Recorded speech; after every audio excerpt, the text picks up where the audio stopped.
And with that, we are ready to dive in.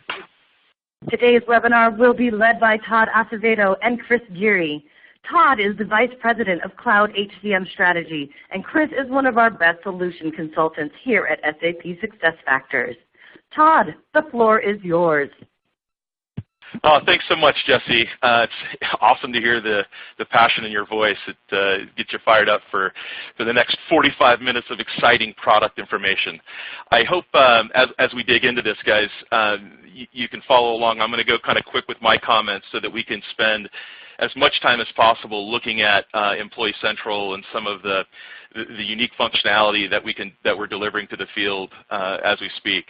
So before I go any further, I wanted to talk a little bit about how Employee Central became a product in the SuccessFactors suite. You know, we were a leader and really a founder of the talent market from a cloud perspective in 2001, creating our performance management and goal management applications.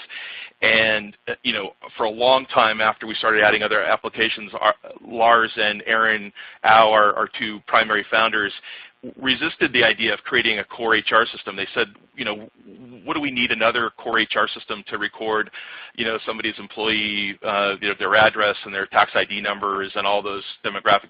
That's not strategic, and we're really about moving the needle and transforming lives and companies' performance. And so what happened was the customers started articulating different needs for HR.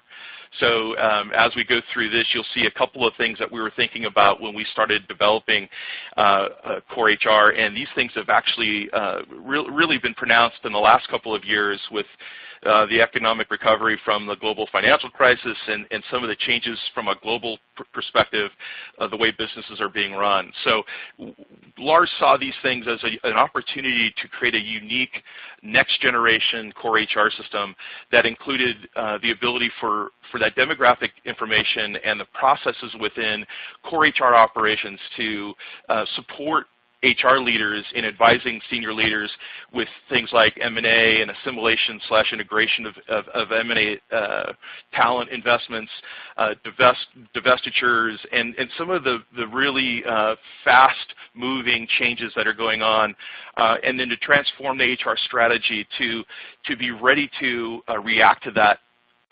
You know, the fact that these changes were coming faster and faster, and it doesn't look like that's going away. So this was an opportunity to say, okay, wait, we can do something different with core HR, and that's when EC was born.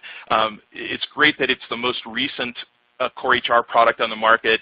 That's usually not a good thing because that means a new product, but you know, 5 years into this, almost 30 releases, we have a very mature global core HR system that is different than what you'll see in the marketplace elsewhere. Our customers have been going crazy for it. This is great. So back when this was released, really in the first quarter of 2012, we had an earlier version, but the current version has taken off like a hockey stick, and you can see our slope there compared to our primary competitor, which, you know, they were coming off of an ERP environment and really thinking differently from a DNA perspective than SuccessFactors. You know, we built product for all employees in a company to enhance the brand of HR as delivering that value, and our competitors are more from you know, moving around, you know, core HR transactions, and we think we've accomplished both really well, and you can see our customers agree. We don't take credit for this. You know, we didn't invent the internet either. This is something that I think is a form of that the cloud has really taken over from an adoption perspective, and specifically in HR. And we're just at the right place at the right time, delivering the right solution. So here's a good example of what the entire SuccessFactor system looks like, or solution, SAP Cloud HCM in a nutshell, right? So we have core HR supporting our more strategic applications, talent management, and human capital analytics, wrapped in a mobile, social, and intelligence services layer. And we'll talk a little bit more about this as we go through. This is what we'll talk about today, the core HR layer specifically. We'll talk a little bit about what is core HR, where is it different? Okay, so I told you we were going to advise senior leaders and transform and rethink core HR. How are we doing that? We'll talk about that as we go through here. Some of the main areas of differentiation that our customers see, and this is really feedback from our customers in the way we built the application. It's also some of our design philosophy around, like the very first one, consumer-grade enterprise HR. It's my personal philosophy that HR operations and HR user experiences there will be a complete blending of consumer ability or consumer user experience that will transform the way people in a company interact with that company from an operational perspective in HR, and it will be very much like we interact today with Google and Amazon and eBay in the way we process transaction with personalized information. Increasing compliance, we deliver localization in over 70 countries around the globe. What is localization? It's taking globalization that our competitors deliver and going one huge step further in delivering compliance and regulatory information to our product designers so that they can put it in the product, and that you can, whether you have 2 people in Japan or 3 people in the UK, you can turn on a unique version for them very cost effectively, and then be able to manage the risk involved in deploying globally. Start anywhere, go everywhere. This is really an interesting and unique function of EC in that it allows you to look at the processes that deliver the most value to your organization from a SuccessFactors perspective, right? So performance and goals, succession, learning, recruiting, regardless of what it is, if it's something that's broken or something that is an immediate need, you can implement that first, and within a number of weeks or a couple of months, you can be delivering value to your business in that specific area, and at the same time be implementing Employee Central Core HR. So it's not serial. It doesn't have to go first core and so you're looking at 12, 16, 18 months for implementation. It's a really unique delivery based on the way we have architected our product that allows you to do that. And then intelligent. We want to talk a little bit about the managed interoperability. We'll talk about integration and expandability that we deliver within the environment that allows you to take advantage of opportunities that you don't even know exist as you subscribe to the software. So what I mean is, you may buy a company in a year, and they may need a couple of processes, or they may need an application that extends HR a bit, and you're able to deliver that with the extensibility that we deliver within Employee Central, future-proofing your investment. So what I'm showing you now is just a different way to look at, okay, so what is Employee Central? It's core HR in a nutshell, but it's also a lot more. So when we look at global benefits on the far right with global payroll, we have payroll by the end of the year, we should have almost 40 countries localized, far more than anybody else. It covers 75% of the world's population, and with that comes global benefits. Global benefits is a unique framework that allows you to build out benefits globally, taking advantage of some of the localization that we'll be delivering over time to configure unique benefits around the world and deliver those as content in Employee Central. And then talking a little bit about the interoperability, our integration, because we really think that no one system is going to be able to satisfy all of the needs of the user.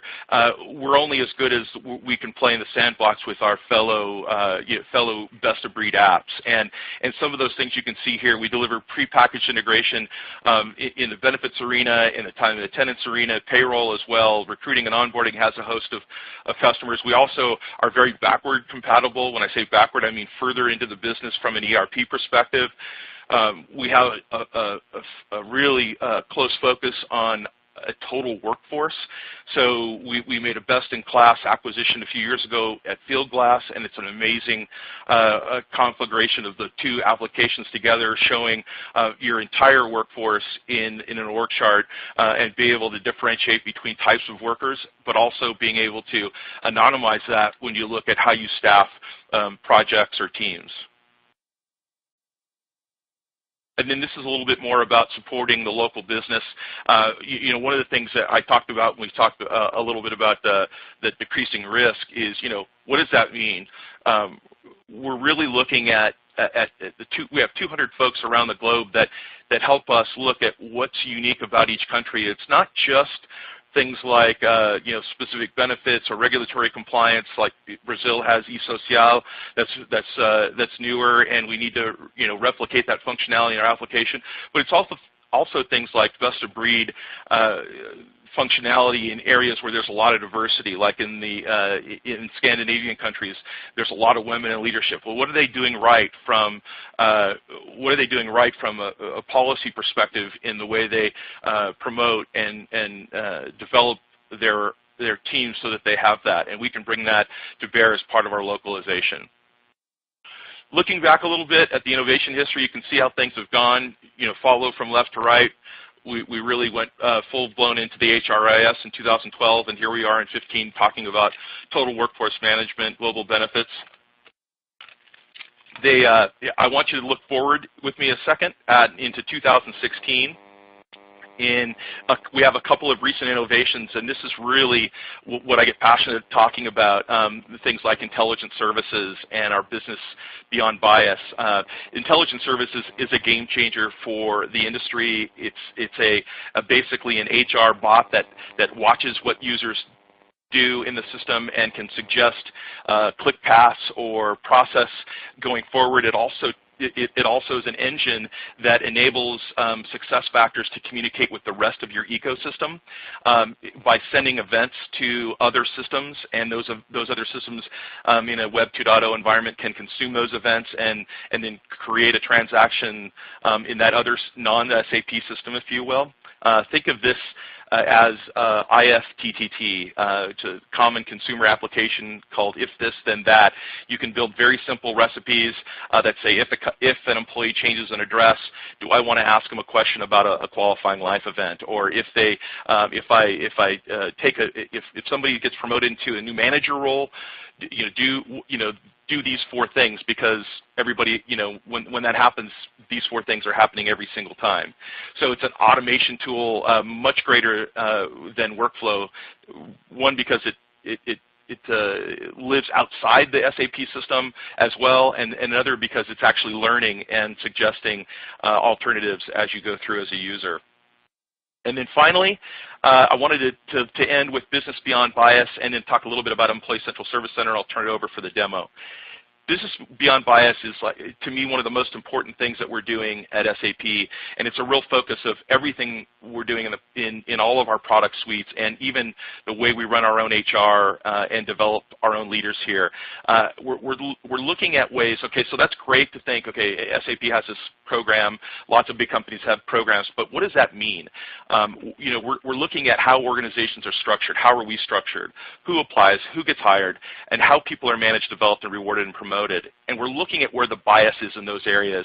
And then we're changing the products or making functionality available. We already have functionality within Employee Central that allows you to anonymize certain components when there's a decision to be made that will take the bias. And this bias is in many places and in many instances, very, very much subconscious. And it's a lot of little things that we find that are adding up to what we end up with. So while everybody else is worried about analytics, and we certainly have those, how do we change it? How do we make this change? So that's business without beyond bias, and please stay tuned for more information on that. And then finally, Employee Central Service Center. This is really another game changer. I want to talk to you about the things that are different about what we're doing, and Employee Central Service Center is certainly one of them.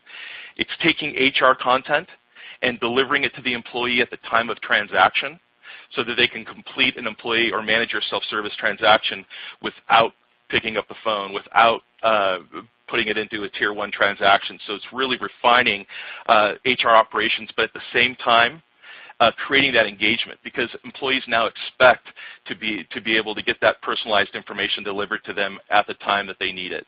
So with that, I hope I've given you a nice primer of what EC is and why we have it and what are the uniquenesses about it.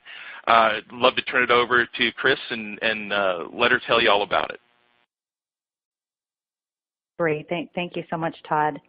I'm going to go ahead and share my screen. So folks, give me 1 minute while I just get my demo environment all set up here for you. And I believe I am sharing. Jesse, if you're still there, if you can just confirm before I jump in, that would be great.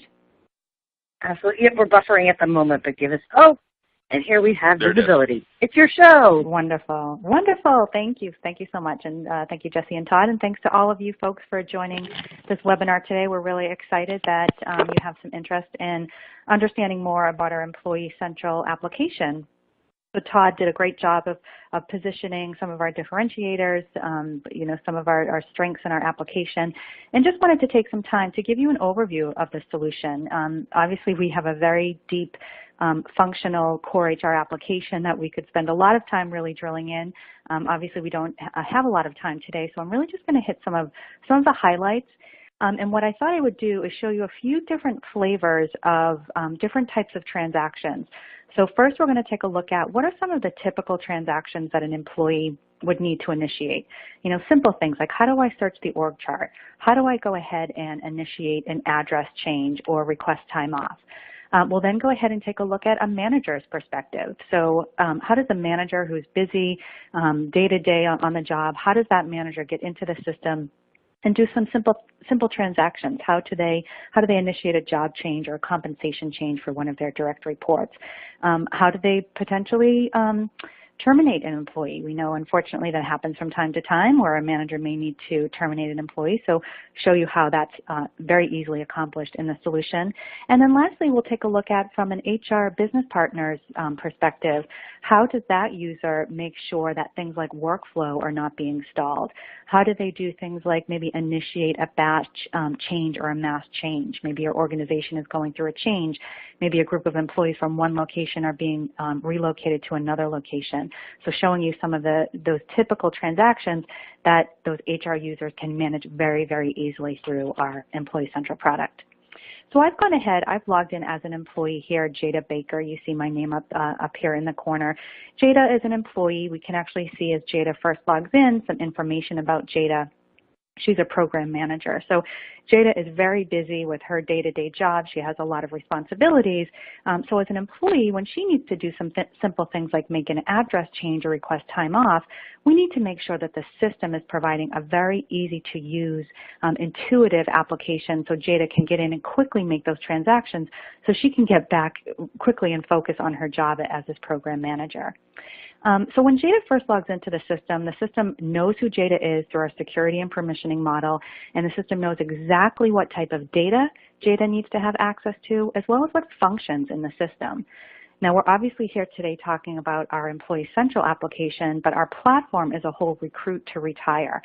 So as you may be considering other applications from SuccessFactors, you can see that Jada, for example, we're going to talk about how Jada needs to initiate some simple personal changes, but Jada may also need to update her goal plan or her performance, or maybe she needs to take a learning class because maybe she's learning a new skill in her job. So know that our platform is a whole comprehensive platform from Recruit to Retire that allows users to easily navigate into the areas where it makes sense and where they need to go. But as Jada first logs in, she lands on her homepage dashboard. This is giving her all of the information right at her fingertips to help her really easily navigate through the system. One of the first things that Jada wants to do is Jada's getting ready to go into a meeting shortly with the new person who's joined the organization. And Jada doesn't really know much about this person, but she's just been hearing that she's going to be going into a meeting with Maya Cooper. So Jada wants to very quickly jump into the org chart and just do a quick search to see, well, who is Maya? Who is this woman that I'm going to be working with? And Jada wants to get to know that person a little bit to understand where Maya sits in the org chart.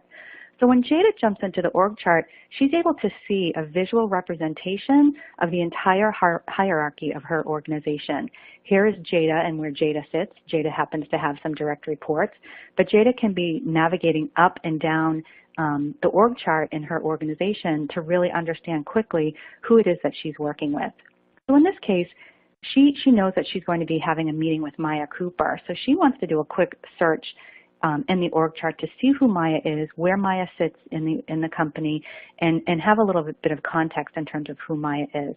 So very easily, this org chart really allows Jada and really all of the employees within your organization to very easily understand and navigate through and to understand where people sit in the org chart. I can click on someone's photo and I gain quick access to their contact information. So really easy. Jada feels more informed. She's going to be going into this meeting with Maya. She knows that Maya is the VP of Operations, where Maya is located, and some quick contact information on Maya. But a couple of other things that Jada needs to do is that Jada's getting ready to move. She currently lives in New Jersey, and she's going to be relocating to Boston. So she wants to go in and make sure that from an HR and payroll standpoint, her new address is going to be reflected in the system. So it's very easy for Jada to jump into her personal records and go ahead and change her personal information. Now, as Todd mentioned at the beginning of our meeting here, our system is localized in over 75 different countries, and the platform is provided in over 41 different languages. So just know from a compliance and global standpoint, all of the information we're looking here, it can easily be provided to users in their appropriate locales and languages. And we actually see that presented here. So Jada, when she pops into her personal information, she sees all of her personal information, right? Her address information, her personal information. We also see Jada's national ID information, and because she's in the United States, we're able to allow Jada to track her Social Security number. But if Jada, for example, was making a change, maybe she's relocating to Canada, and she might need to go ahead and provide information such as her social insurance number. So it's just quick and easy things like that come preloaded with the system, not requiring you to have to worry about making those localization changes. The system is smart enough to prompt users to be adding and entering in the appropriate information based on their locale. But Jada, as I mentioned, is getting ready to move. So Jada wants to change her home address. So very easy for Jada to just pop in. She's going to make a quick edit. One thing to note is that all changes across Employee Central are effective dated. So in this case, Jada's not getting ready to move today. She's actually moving next week. So Jada can actually go in here and indicate she's moving on August 1st. And she's going to go ahead and confirm that she does not want these changes to take effect until that date. So we can come in here and Jada can make a change. I mentioned she's moving from New Jersey to Boston, so Jada has the ability to enter in all of that different information. She's going to go ahead and change her state and zip. So very easy. It's very intuitive, right? Jada doesn't need instructions on how to go ahead and make these changes. What's also nice, too, is that you can have automated workflow built into your process for any change or transactions that are being made. So in this case, Jada is going in and she's initiating a request to change her address, but you'll notice that this needs to go through a workflow approval process before that change will actually be made. And we can see in this case, because Jada is trying to make an address change, the system knows that the approval workflow needs to first go to Tessa and then to Anya for approvals. So automated workflow is something that can absolutely be pre-configured, built into the system, and these workflow notifications or approval requests are automatically sent out to the appropriate users who can take action directly from the system or through their mobile device, right? We know that everyone's on the go nowadays, so primary focus of our Employee Central is mobile. So those users on the go can be managing those transactions as they're away from their office. Okay, one other thing I wanted to point out as we go ahead and make this change here is that we store all history. So everything that is changed in the system, we have a full automated audit log. So we can actually see as we jump into the history of Jada's address, we can actually see a chronological historical information about the different addresses where Jada has lived. So we can see back in 2010, she lived in New Brunswick. She made a change to her address in 2012. She moved to Newark, and you can actually see what the values were before and what the current values are. So just know from an auditing standpoint, the system is automatically tracking all transactions and changes in the system. Okay, so very easy for Jada. She searched the org chart. She went in and she initiated her address change. She's feeling good about that. But one last thing that she wants to do is she wants to request some time off because this move that she's making next week, she wants to make sure that she has a couple of days that she can take off to take care of that move. So Jada navigates into time off. And here's a really easy to understand page where she can see what her vacation balance is, what her sick days are, and then even this informational section here, she can see at a glance or a snapshot of all of the time that she has available. So she can see her sick time, any dates that she's taken, what her earned sick and vacation days are, and then if she has any planned days that she's also planning to take off. But Jada's going to go ahead. We know that we mentioned that Jada wants to take some time off because she's moving. So Jada's just going to go ahead and drag a couple of days here that she wants to take off. And we can see the information populates down below, the days that she wants to take off, the type of time off that she's requesting, and we see that she's requesting vacation time. What's also nice too is as Jada scrolls down, she can also see whether or not anyone else in her team is going to be absent during that time. So it just helps to, ensure or maybe have people kind of second guess or, see whether or not their being out is going to impact the workload of their team. Okay, and then once Jada has made her selections for her time off, she can go ahead and submit, and that will send notification or workflows if necessary to the appropriate people. So really easy. Again, some quick things that Jada was able to do: log into the system, search the org chart, request some time off, and go ahead and initiate an address change. Let's go ahead now and switch and take a look from a manager's perspective. So managers, obviously in the system, they have additional permissions or security. They'll have access to other things such as maybe reports or analytics, and also maybe approvals that they need to take care of. So we've gone ahead now and we've logged in as Jeff Hill. Jeff happens to be Jada's manager. So when Jeff logs into the solution, we see that Jeff also lands on his home page. He has all of the appropriate tiles served up to him, again, based on his security and permissions. But one nice thing that we really focus on for managers is analytics, and not just, tactical analytics, such as what we see here. It's the average compensation by department or average compensation by performance across Jeff's team. But we also have some more meaningful strategic analytics that we can serve up and build into Employee Central that really allow your users to understand, are there things trending in your organization that might be having a negative impact across your business? And in this case, one of Jeff's key performance indicators is he really wants to watch the termination rate and specifically the high performers within the organization. And so because Jeff has that as a one of his watch list items, the system is actually pinging Jeff to tell him that the termination rate of his high performers in his organization is trending a little too high. So Jeff might want to drill into this report to find out, well, what's going on here? Who are my high performers that are leaving, and why are they leaving my organization? So when Jeff drills into this report, he's able to see what's actually going on. So he can see, for example, that 53% of these high performers that are leaving are coming from or are reporting to this particular supervisor, Eliza Hunter. That might be an indicator to Jeff that, hey, maybe we want to take a look at what's going on with Eliza. Maybe she needs some coaching training or some training in terms of, helping her team be a little bit more engaging. Right, so just other strategic things that Jeff can really start to peel back the layers to understand, who are these people that are leaving? We see that there's a high concentration of people that are leaving that have only been with the organization less than 3 years. Maybe there's something going on with our onboarding process that we need to take a look at. So lots of meaningful insights that Jeff can glean out of this report. Even as we scroll all the way down, we can actually see some suggestions on how Jeff can address this and start to turn this around and start to retain more of his high performers. Okay, so just some nice metrics that users have access to, again, based on your permissions in the system. But Jeff, he's a manager. Again, he's very busy. He's a production director, so he has a lot of day-to-day responsibilities. But in addition, he has a team of direct reports that he's managing, and Jeff can see his direct reports through this My Team tile down below. Now, we've been talking about Jada. Jada happens to be one of Jeff's high performers. And Jada has been in line for a job change and a promotion. So Jeff's going to go ahead and he's going to pull up Jada's record, and he's going to go ahead and initiate a job change. So right from Jada's record, he has the option to change her job and compensation info, and that's exactly what Jeff wants to do.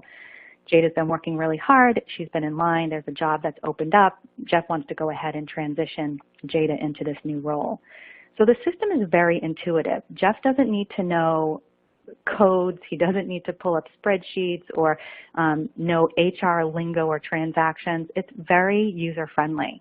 Jeff comes into the section where he wants to make a change, and the change that he's proposing for Jada is a job change along with a compensation change.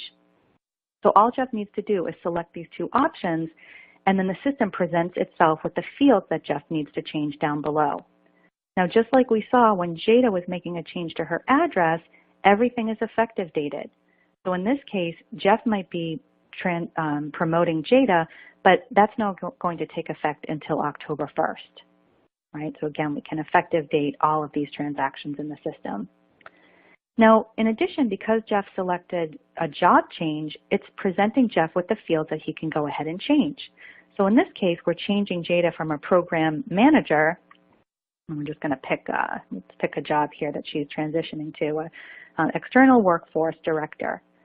And when Jeff selects the new position, you can actually see that it's striking out all of the changes for her old position and automatically inheriting or pulling in all of the corresponding attributes of this position. So we have full job profile management where you can be managing all of your jobs and all of the related org structure elements that are tied to each of your positions. So this really helps to cut down on Jeff's time, where Jeff doesn't need to worry about knowing, well, what's the business unit and division and department for this position. All of that information automatically pulled in for Jeff. In addition, we talked about the fact that Jeff is also, along with this job change, going to initiate a compensation change for Jada. So as he scrolls down to the compensation information, he can see all of the information as it relates to Jada's current compensation, what her current bonus target is, what her pay group is, what her comp ratio, her range penetration. He also even sees this nice graph down below showing where Jada sits in terms of her range penetration.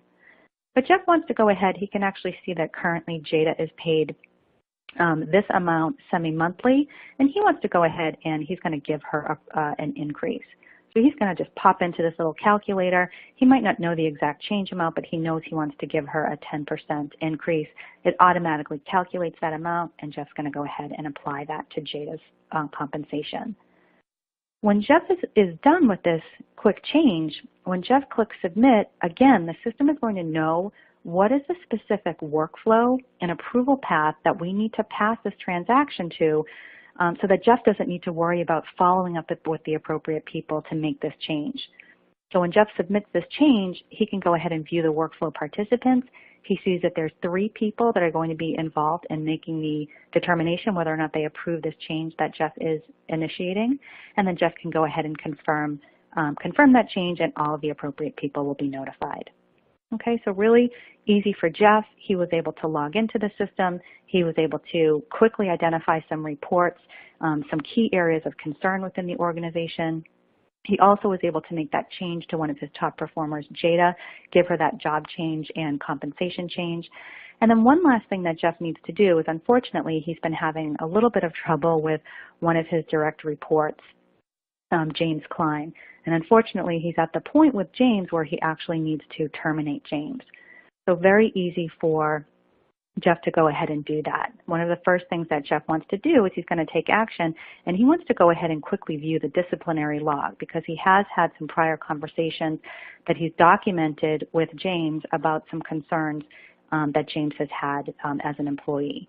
So we can actually see that Jeff has documented some prior meetings that he's had with James. Unfortunately, James has not turned around his performance, so Jeff is now at the point where he needs to go ahead and terminate this employee. So right from this employee's record, Jeff is able to select the option to terminate. Again, all of the information that Jeff needs to fill out is automatically presented to Jeff. He can go ahead again and fill out, well, what's the termination date? What's the reason? Is this employee okay to rehire? Right? Again, all of this is configurable, and it will drive the specific workflow that's been pre-configured based on the attributes of the employee or maybe the job that this employee is in. Okay, So a couple of quick things that we saw for Jada: the ability for her to search the org chart, the ability for her to make an address change and request time off.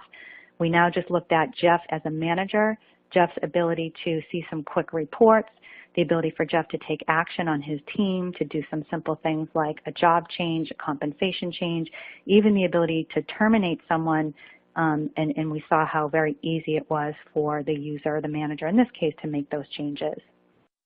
Lastly, let's go ahead and take a look at the perspective of an HR business partner, a user who's probably in the system much more frequently than your employees or managers, and just take a look at, from their perspective, how easy is it for your HR business partners to be overseeing things like the workflow, or the ability to make mass changes, or the ability to manage things like the positions in your organization. So we're logged in now as our last user here in our demo scenario, Tessa Walker. Tessa, as I mentioned, is our HR business partner. So she's in this system quite frequently. In fact, she spends the vast majority of her day logged into the application because she's responsible for overseeing the employees within this organization and making sure that all of these transactions that we've been talking about and looking at are moving through the workflow appropriately. So one of the first things when Tessa logs in, we see that she lands right in her home page. So we're all familiar with our home page at this point. And again, because Tessa is a different user, she's an HR business partner, she has access to different information than Jada or Jeff did. We've been looking at some transactions that both Jada and Jeff have initiated that resulted in workflow approvals being sent out. And I just want to show you what that quickly looks like. So as we look at Tessa, Tessa has a tile here called To Do. And this is where the system is prompting Tessa, in this case, that she needs to approve some transactions. And one of the transactions that she sees here is that she's being requested to approve an address change for this employee, Danny Wang. So when Tessa pops in here to this request, she can see all of the details about this request. She can see that this request is an address change for Danny Wang. It was initiated by Danny Wang on July 14th. We can see if there's any activity that's occurred against this request so far, and we can actually see that Danny, here's the home address change that Danny is requesting that she'd like to change that to. So very easy for Tessa to come down and she can indicate whether or not she wants to approve. She might want to send this request back because maybe she needs some additional information. She might want to post a comment or maybe even delegate this to someone else. So lots of flexibility in terms of, quickly allowing Tessa in this case to determine how she wants to handle this particular request that's come to her. Okay, but very easily she can just go ahead and say, yes, I approve this request. It's going to send notification to the appropriate users in the workflow and remove that request from her to-do tile. Okay. In addition, though, we've been talking about many different types of workflow requests, and common questions that we'll get is, well, gosh, a lot of times we send out requests, but they sit there and people forget to take action. So there's a couple of things that, in terms of how we can really help automate those stalled workflows. Number one is we can send automated reminders. So if people are forgetting to take action to approve or take a look at an approval, we can certainly send follow-up communication or nudge or pings to make sure people are looking at them. But if workflow requests truly are being stalled, one of Tessa's actions that she can take is she can take a look at stalled workflow requests. And so Tessa has the option, in this case, let's go ahead and look at, looks like we have a request here, a transfer without a pay change that's been requested, and it's actually been stalled for 301 days, which is not great, right? But because Tessa has access to manage workflow requests, she has the option to bypass or take action on some of these stalled workflows. So number one, Tessa can link out to the details to take a look at, well, what is this transfer without pay change request? Who is this being requested for? What are the details? But then Tessa can also take action. Maybe she wants to lock this request down. Maybe she wants to add another approver or change the approvers or move approvers, reroute, etc. The whole goal of this is we want to make sure that there's oversight into the requests and the workflows that are happening in your organization so that things don't get stalled and things don't fall through the cracks. So just a great way, very easy for Tessa to come in and really be managing and monitoring those workflows and making sure that approvals are flowing through the system appropriately.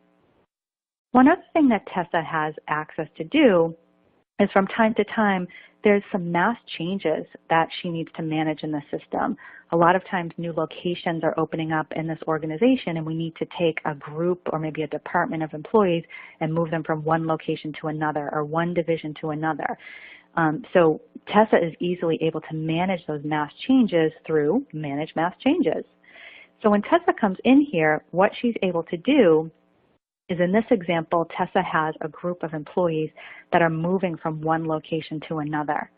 So Tessa is able to come in here and create the details to easily move those employees with one transaction. So although there may be 200, 300 employees that are going to be impacted, it's only one transaction for Tessa to make that quick change. So in this case, Tessa wants to call this mass change. It's a location change. She can go ahead and select the employee population that she wants to change. So maybe she wants to come in here and she wants to select all of the employees that are currently in our job location. Where's my location field here? Location, here we go. Location, whoops. All of our employees that are in our location equal to Boston. And she wants to go ahead and change those employees once she selected her employees. And she's going to go ahead and say that all of those employees she's just selected are going to now be transferred to a different location.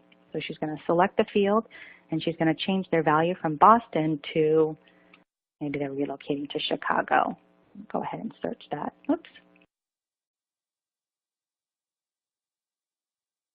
Okay, so very easy for Tessa to go ahead and quickly select the group of employees that she wants to make that change to, and then determine what change does she want to make to that group of employees.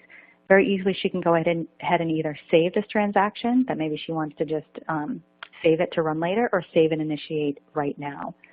So very easy for Tessa. You know, again, she doesn't need to be going into spreadsheets. She doesn't need to be knowing different codes.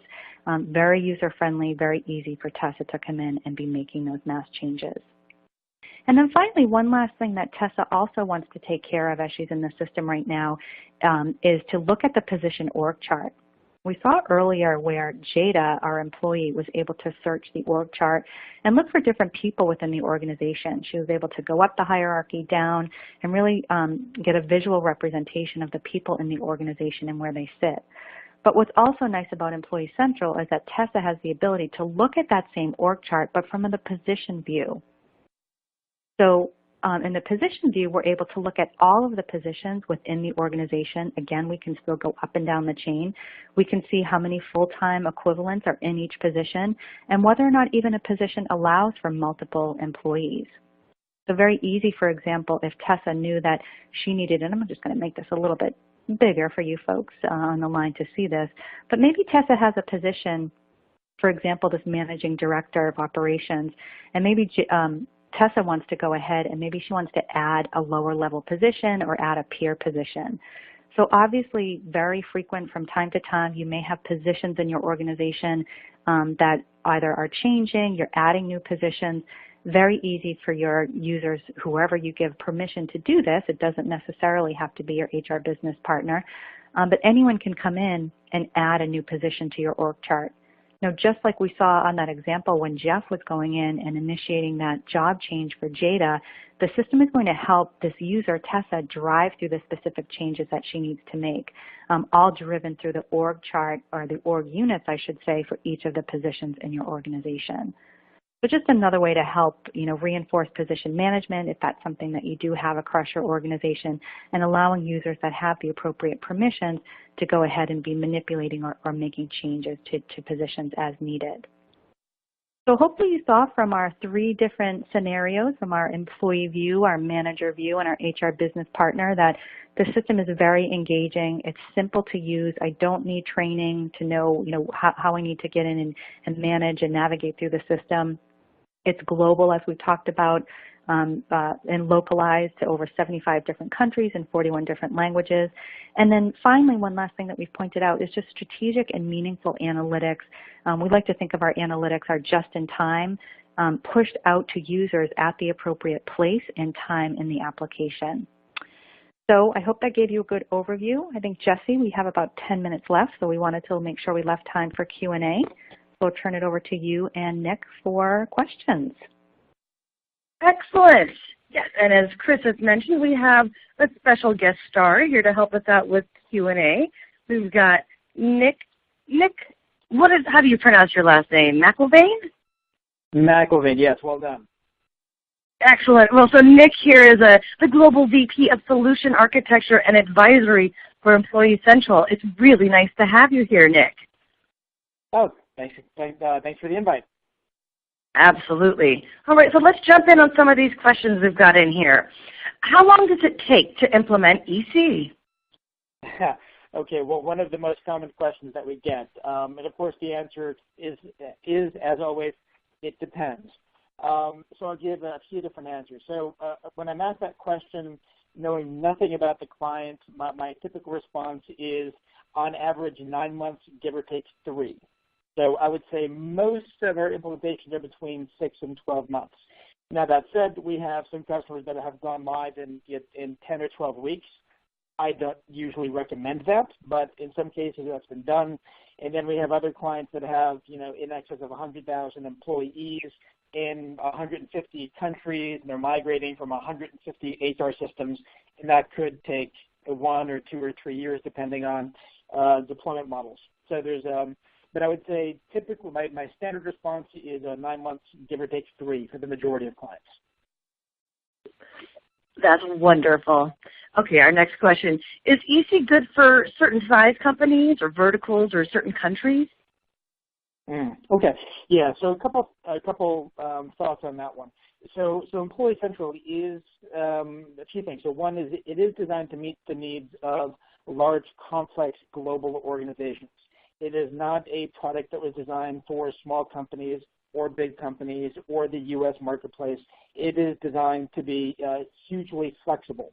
So we have customers that have hundreds of thousands of employees that are using Employee Central. At the same time, we have customers with 10 employees, and they're using the same exact product. It is one product. So it really is being used by all different sizes, all different verticals, and our global footprint is quite large. So we have customers that are headquartered around the world. So it is very much a global HR solution for any country and any size organization. Excellent. How are customers notified of regulatory and statutory changes around the world? Often. So this is a never-ending effort on our part, and I think one of the strengths of SAP SuccessFactors is our support for regulatory and statutory changes around the world. SAP has been in that business for 20 plus years and has had for 20 plus years a very large extended team of HR professionals around the world in all of these in many of these countries. And their job has been to keep SAP on-premise HR compliant with local regulatory and statutory changes. That team is now supporting Employee Central as well. So when those changes are made available, we notify customers that there's a new report or a new process in Brazil or Portugal or Japan or whatever country it is, and you're notified using something called the Upgrade Center. And what will happen is your administrator would log into the Upgrade Center, and it will tell you, recommended updates, required updates, important updates. So we'll know, okay, you have employees in Japan, so it'll show you, all right, there's a new change available for Japan. And it will tell you what this is. There'll be text, there may be a video and a talking head, and then there'll be a button that says apply here to apply that regulatory change. And there may be a little warning that says could take up to 5 minutes to apply. So you apply these updates when and if you're comfortable applying those updates. Some customers choose not to handle changes the way that we would recommend, so you have that option. And if you apply an update, it could be a regulatory update or a new report or a new workflow or any other functional improvement. If you apply it and you don't like it, there's actually an undo button as well. So we make it very simple for customers to consume all of the enhancements that we make every quarter. All right. Do you store which user makes changes on the history? Yes, yeah. So we do so actually in a few different ways. One is on the screen, and I think we saw it in the demo, but we didn't highlight it. But at the bottom of the screen, it'll tell you who made the last change, and there'll be a date timestamp. So there's a complete audit trail online and via reports. So you will always know who made what change, when, and what the old data used to be. That's fantastic. Do we have a complete payroll and time process in SuccessFactors Employee Central? That's another question. That's another one where I'm going to say it depends. So let's take these separately. So if we're talking about payroll, so Employee Central will always integrate to a payroll system of some kind. It could be to a partner like ADP or NGA. It could be to our own native payroll solution. We call it Employee Central Payroll, or it could be to any of the hundreds or probably thousands of payroll solutions around the world. So on the payroll side, we do have a payroll solution that's available for, I think, 35-ish countries around the world. And then we have payroll partners like NGA and ADP. And then we have the ability to integrate to really any third-party payroll system around the world. Okay, then the other half of that question was time. And I'm going to actually split time in half. The way that I think about time is there's time worked and there's time off. So Employee Central has very robust capabilities around time off. So we have the ability to manage vacation plans and holiday and sick, and we can do leave accruals and balances and carryovers. And the rules and the plans can vary across countries and business units. It's very robust. There's lots of self-service, workflow notifications, collision rules. It's actually quite excellent, and one of our more popular features. And then there's time worked.